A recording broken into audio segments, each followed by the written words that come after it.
By late spring of 1945, the air over the northern countryside had begun to settle into a thin, uncertain calm. Frost no longer held through the morning, yet the ground remained heavy with moisture that did not fully dry. Footpaths showed layers of passage, cart wheels pressed into older military tracks, then softened again by rain. Smoke from cooking fires drifted low and slow, never rising far before thinning into the pale sky. In a cluster of farm buildings set back from the main road, windows stood open without glass. Curtains, where they remained, moved slightly in the damp breeze. A table inside one of the houses still held plates arranged for a meal that had not been finished. Dust had settled unevenly across the surface, disturbed only where something had been lifted and carried away. People passing through the area rarely stopped. They walked with purpose but without urgency, keeping their attention on the road rather than the buildings. Conversations, when they occurred, were brief and quiet. Names were exchanged carefully, as if spoken sound might linger longer than intended. Among those waiting in the shifting uncertainty of the war's end was Lina Heydrich, widow of a man whose authority had once reached across occupied Europe.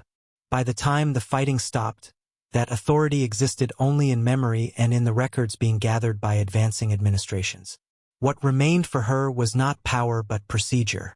Before Germany's collapse, Lina Heydrich had lived within a system that defined rank, access, and protection with precision.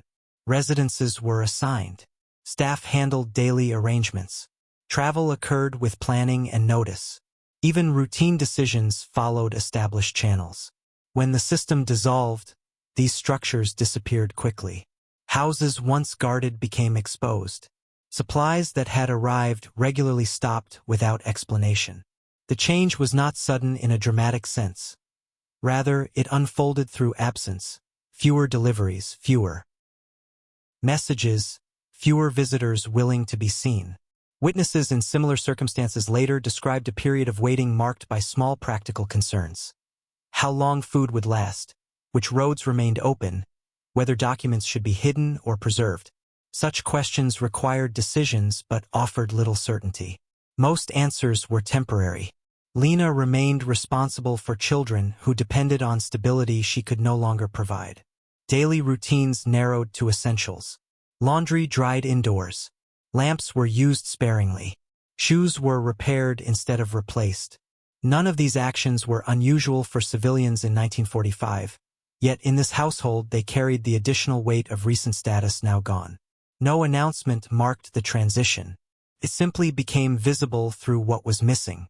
Allied authorities approaching former administrative centers faced a practical problem: how to process families connected to the regime.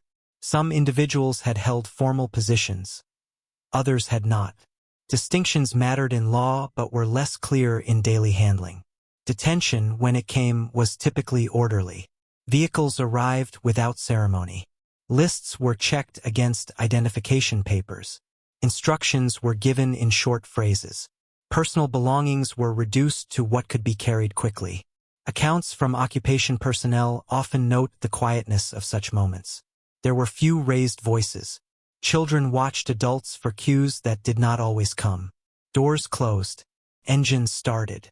Roads that had carried military convoys now carried civilians in the opposite direction.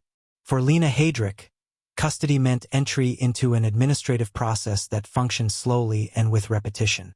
Interviews asked similar questions in varied wording. Statements were written, translated, and reviewed. Time passed in waiting rooms where the arrangement of chairs suggested order even when none was clear. Nothing in these procedures resembled the authority she had once known. Decisions moved elsewhere through offices she would never see. Post-war classification depended on degrees of involvement that were difficult to measure. Direct responsibility could sometimes be documented. Proximity was harder to define. Families of senior officials occupied a space shaped more by suspicion than by evidence, yet suspicion alone did not determine outcome. Investigators focused on property records, correspondence, witness testimony. Everyday details: who visited a house, which items were owned, how frequently travel occurred, acquired new significance. Objects once considered ordinary became potential indicators of connection. For Lina, questioning centered less on personal action than on knowledge and presence. What had she known? When had she known it? Such questions rarely produced clear answers. Memory under scrutiny tends to narrow, offering fragments rather than sequence. Interrogations ended not with resolution but with paperwork. Files closed provisionally. Additional review remained possible. Release, when granted, felt administrative rather than decisive. Freedom, in this context, meant only that custody had paused. After detention, reintegration unfolded unevenly. Housing shortages forced many families into shared or temporary accommodations. Rationing continued. Employment depended on background checks that could delay approval for months. Lina Heydrich sought to maintain a household with limited means. Tasks once delegated now required personal attention. Gathering fuel, preparing food from irregular supplies, repairing clothing worn thin by repeated use.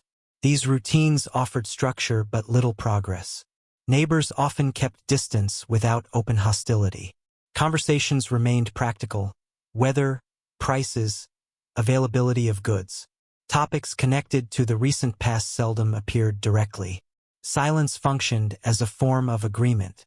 Children adapted more quickly than adults, though not without difficulty. Schooling resumed in improvised classroom. As Germany rebuilt, economic recovery reshaped priorities. Younger generations encountered the war primarily through schoolbooks and memorial sites rather than lived experience. For many, names once dominant became distant references. Lina's life continued alongside this shift, neither central nor entirely forgotten. She occupied a narrow space between obscurity and recognition, sustained by memory rather than influence. Aging introduced concerns unrelated to history: health, finances, the maintenance of daily routine. Social circles contracted. Correspondence slowed. Travel became infrequent. Documents from this period record little beyond addresses and legal matters.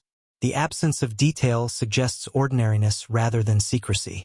Time, once measured by events of global scale, reduced to appointments and seasons. Such reduction is common among those who outlive the eras that define them. Public meaning fades faster than private memory. What remains is routine. Visitors, when they came, often asked about the past.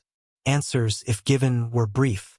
Conversation returned quickly to present needs: weather, transport, cost of goods.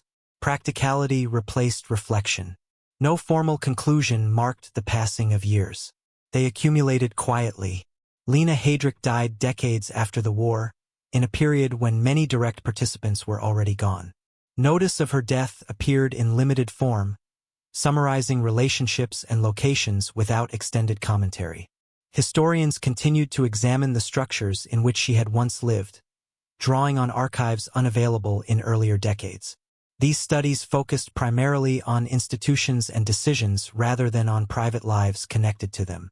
Individual memory held less evidentiary value than documentation.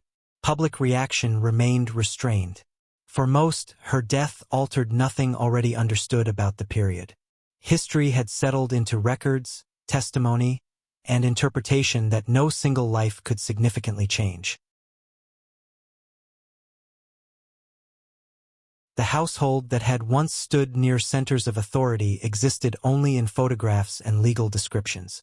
Physical traces had long since been altered or removed. Landscape endured where structures did not. Across post-war Europe, many families connected to former power followed similar paths: detention, release, reintegration, gradual obscurity. Differences of ideology or status mattered less over time than shared experience of loss and adaptation. Their stories rarely formed dramatic narratives.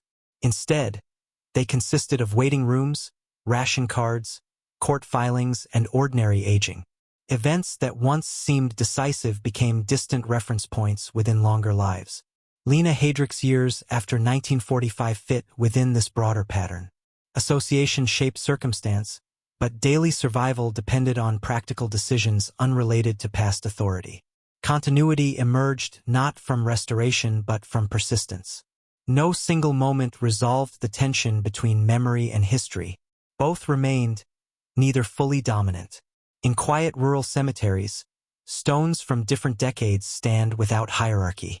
Names once widely recognized appear beside those never recorded beyond family knowledge. Weather softens each inscription at the same pace. Grass grows evenly across the ground. Visitors rarely stay long. They read, adjust flowers, then leave along paths worn by repetition rather than ceremony. Nothing in the arrangement explains how one life should be measured against another. The landscape offers space without judgment. Silence, once imposed by circumstance, becomes simply the natural condition of the place.